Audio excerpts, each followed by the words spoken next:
역대상 18장 1절부터 17절 말씀 같이 합니다.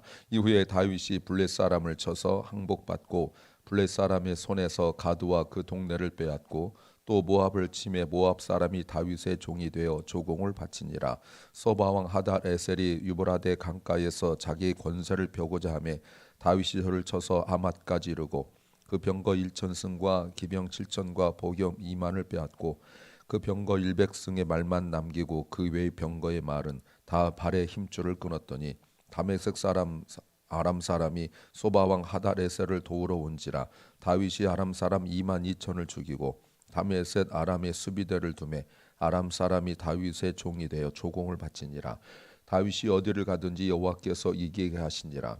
다윗이 하닷에셀의 신복들의 가진 금방패를 빼앗아 예루살렘으로 가져오고 또 하닷에셀의 성읍 다브핫과 군에서 심이 많은 놋을 취하였더니 솔로몬이 그것으로 놋바다와 기둥과 놋그릇을 만들었더라. 하마당 도우가 다윗이 소바왕 하닷에셀의 온 군대를 쳐서 바야다 함을 듣고 그 아들 하도람을 보내어 다윗 왕에게 문안하고 축복하게 하니 이는 하닷에셀이 이 왕의 도우로 더불어 여러 번 전쟁이 있던 터에 다윗이 하닷에셀을 쳐서 파하였음이라.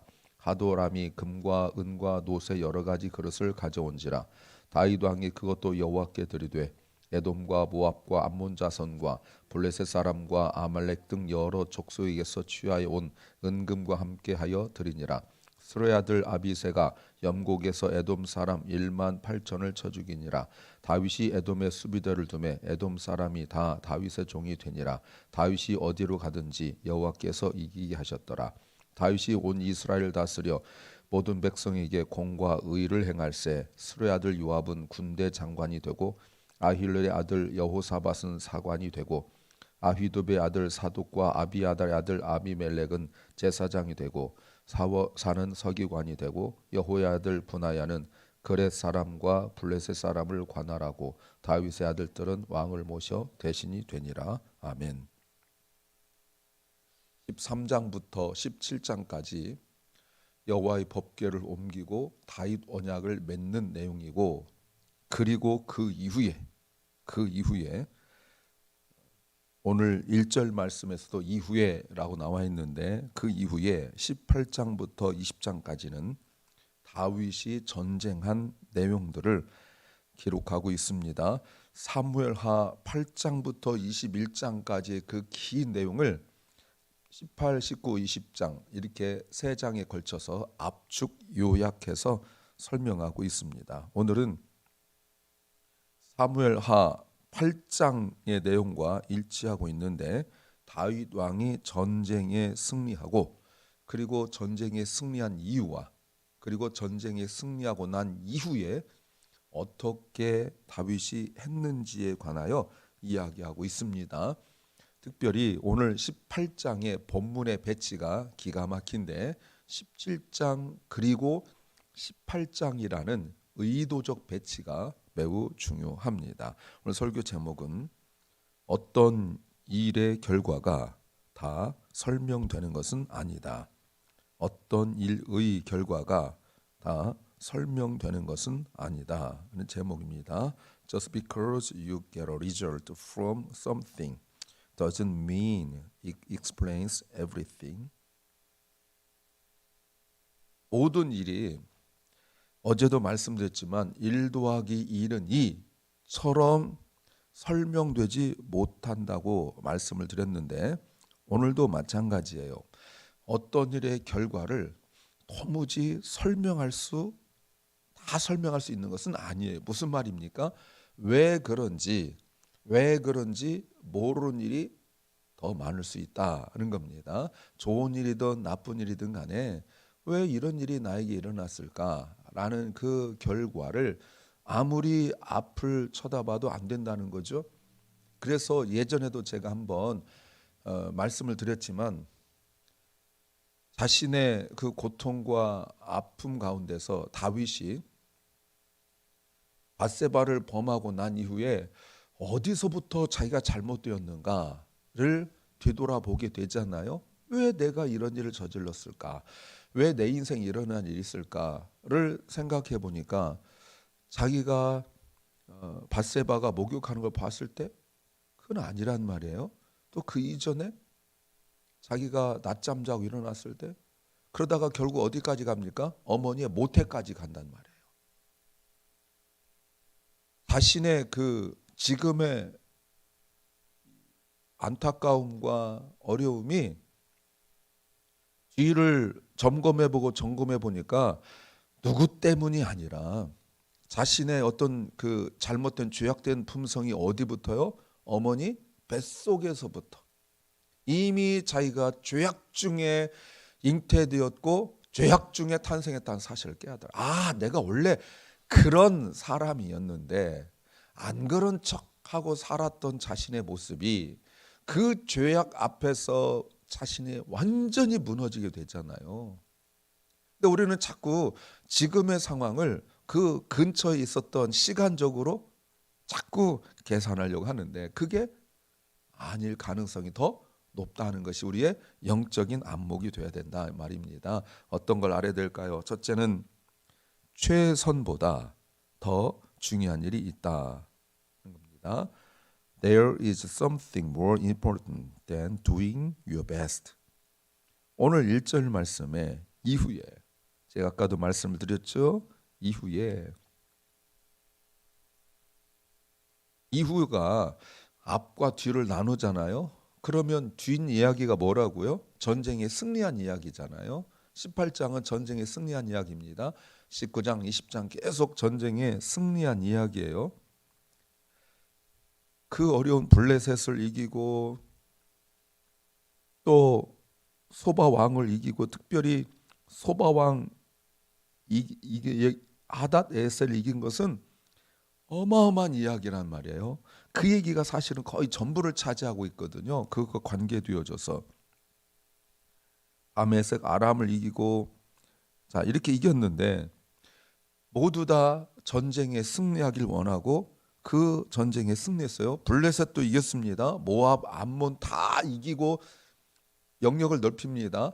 그럼 나중에 성경 이런데 보시면 자료 찾아보시면 다윗이 처음에 왕이 됐을 때보다 18장, 19장, 20장 거치면서 그 넓어진 땅이 거의 2배 이상 넓어져요. 어마어마하게 넓어져요. 이게 어떻게 일어난 일이냐 이 말입니다. 어떻게? 바로 13장부터 17장을 설명하지 않을 수 없다는 겁니다. 그러나 사람들은 이걸 모르지요. 사람들은 18장 이후의 결과만 원해요. 성공하고 승리하고 원한 걸 얻고 지배하고 정복하고 이걸 원하는데 성경은 그런 세상적인 관점이 아니라 그 이전의 문제를 이야기해요. 그게 뭡니까? 하나님과의 관계예요. 먼저 헌신이에요. 먼저 예배예요. 이 부분이 해결되어졌을 때 그 다음에 축복이 일어난다는 겁니다. 다윗은 하나님이 누구신지 더 많이 알게 되었다라고 고백했습니다. 하나님의 언약의 말씀을 붙들었습니다. 하나님께서도 그 언약을 해주셨어요.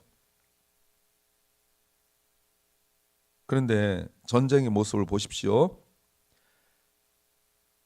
1절부터 보니까 블레셋 사람을 쳐서 항복받고 빼앗고 모압을 쳐서 이기고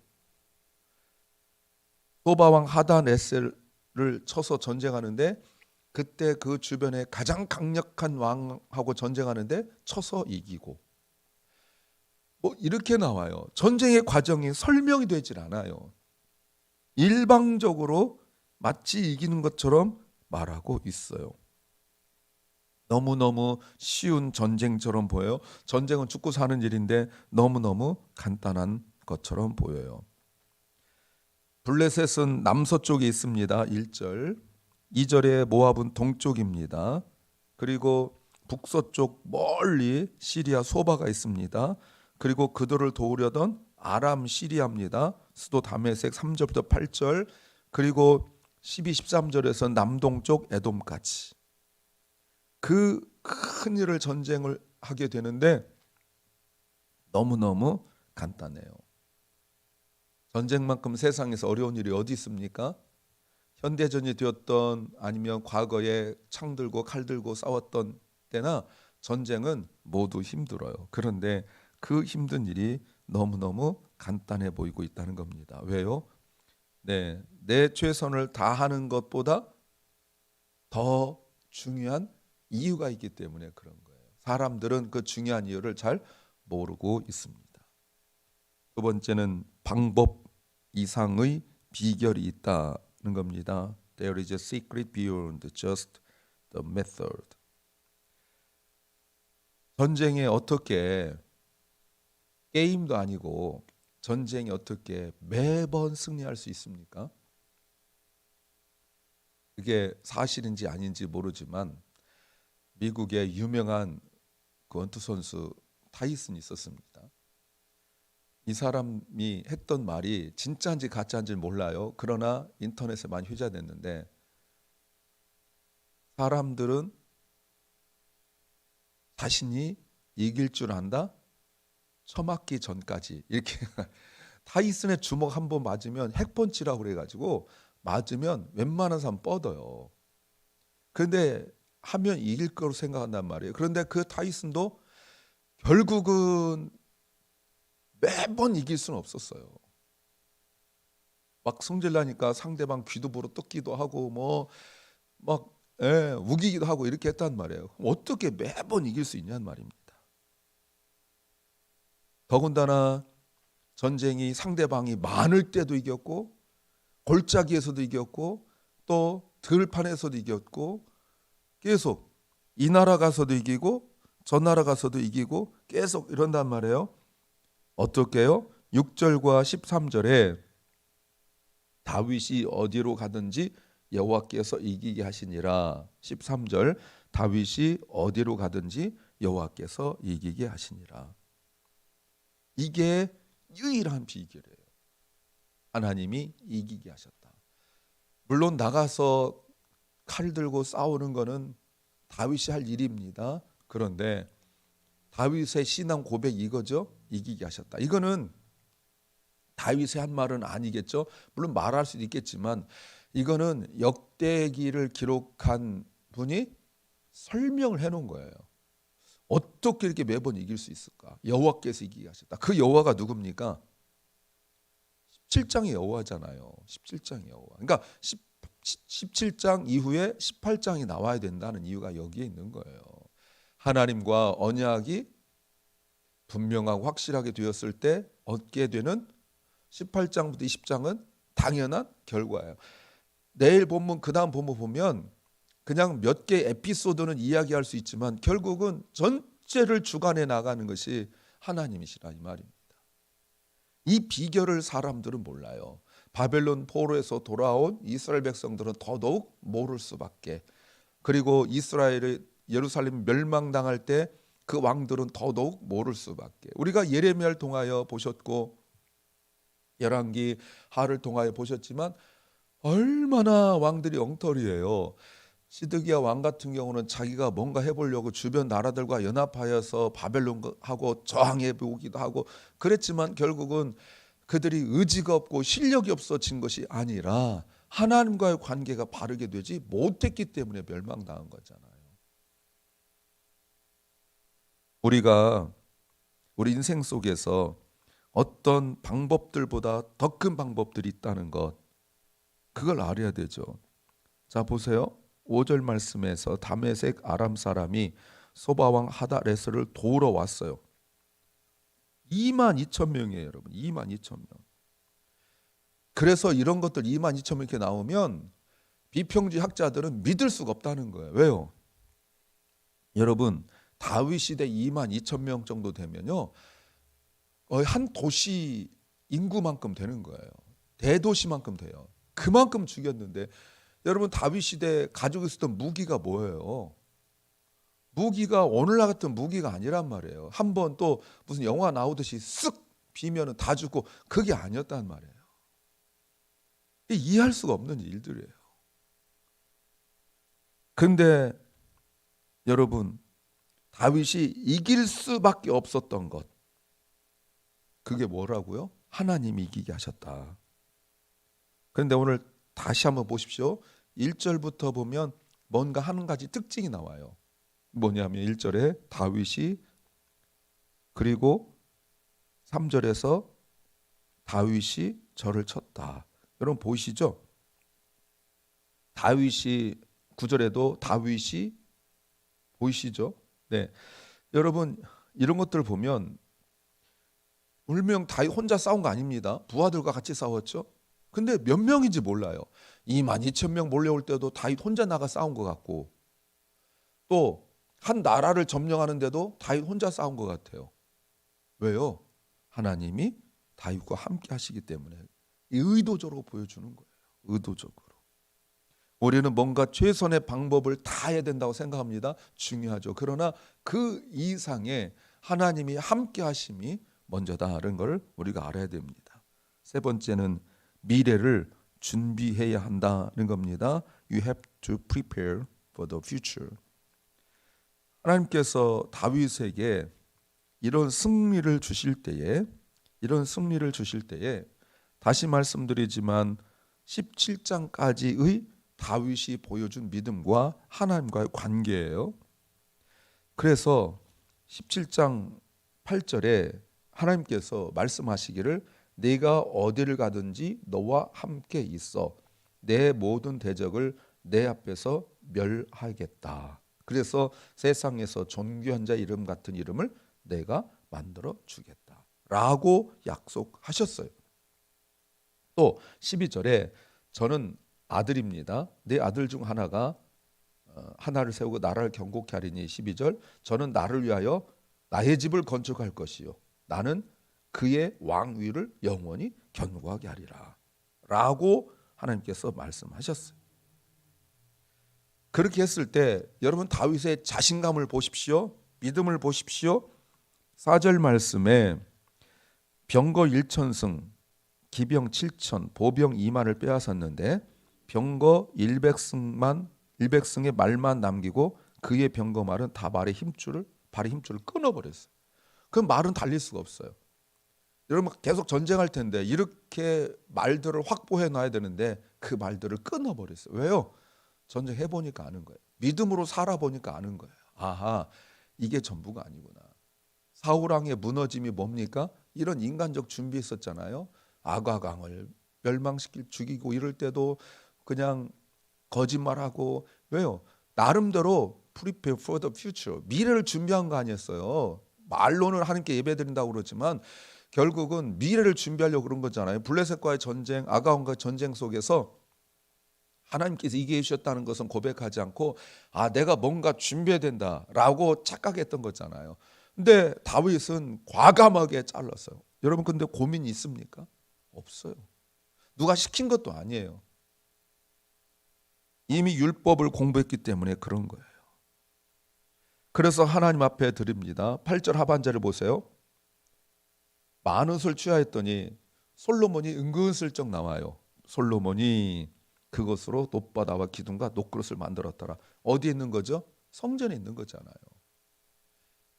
이스라엘 백성들은 바벨론 포로에 돌아온 이스라엘 백성들은 솔로몬을 알기 때문에 이게 어떻게 만들어졌는지 그걸 설명하고 있는 거예요.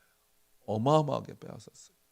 다 돈이 되는 건데 그것 가지고 자기 자신을 위하여 또 가족을 위하여 호의호식하지 않았다는 거예요. 하나님께서 우리는 때로는 생각지도 못한 큰 어떤 돈을 벌게 하고 이러는데 세상 사람들이 아니라 믿음 약한 사람도 아니고 믿음이 있는 직분자들도 다 그걸 어떻게 그냥 다음을 위하여 준비하고 자기 사는 것에만 생각하고 이러고 있는 거예요.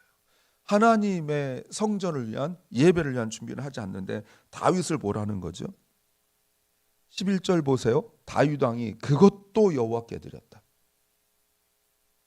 여러 족속이 취하여 온 은금과 함께 여호와께 드렸다.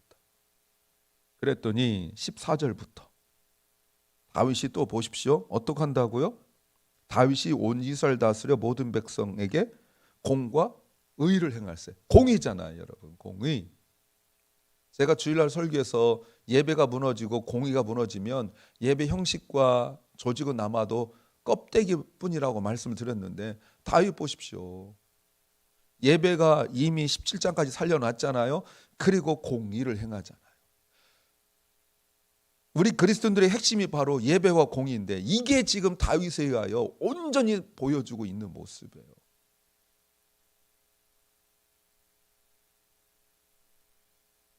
그랬더니 하나님께서 어떻게 복을 주시는지를 보여주고 있는 거죠. 사랑하는 여러분, 정말 중요한 일이 우리가 알아야 돼요.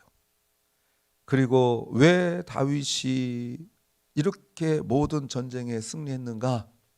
또 하나, 전쟁에 승리하고 난 이후에 무엇을 하였는가? 이거는 이런 어떤 그 결과는 우리가 그 영적인 관계, 하나님과의 관계를 먼저 알아야 비로소 설명되는 거지. 결과만 가지고 다윗이 어떤 노력을 했는지, 어떤 준비를 했는지, 어떤 수고를 했는지, 어떤 최선을 했는지를 설명할 수 없다. 그러므로 하나님과의 관계, 예배가 가장 우선이라는 것, 이게 중요합니다. 기도합니다. 주님,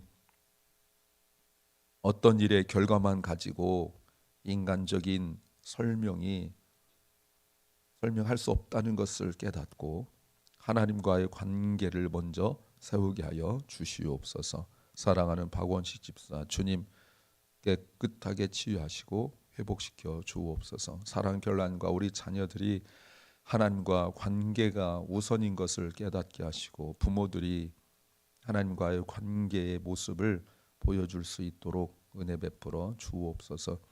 아버지 하나님, LA 땅의 이 혼란스러움을 주님께서 다스려 주시고 또 이스라엘과 이란과의 전쟁도 주님께서 주관하시며 아버지 여러 곳곳에서 고통당하고 있는 수많은 그 사람들의 신음소리를 주님이 들어 주시옵소서.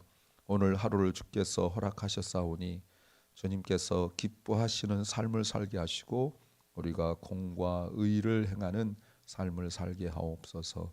예수님 이름으로 기도하옵나이다. 아멘. 하늘에 계신 우리 아버지여, 이름이 거룩히 여김을 받으시오며 나라의 마옵시며 뜻이 하늘에서 이룬 것 같이 땅에서도 이루어지이다. 오늘날 우리에게 일용할 양식을 주옵시고 우리가 우리에게 죄 지은 자를 사하여 준 것 같이 우리 죄를 사하여 주옵시고 우리를 시험에 들게 하지 마옵시고 다만 악에서 구하옵소서. 대개 나라와 권세와 영광이 아버지께 영원히 싸움나이다. 아멘.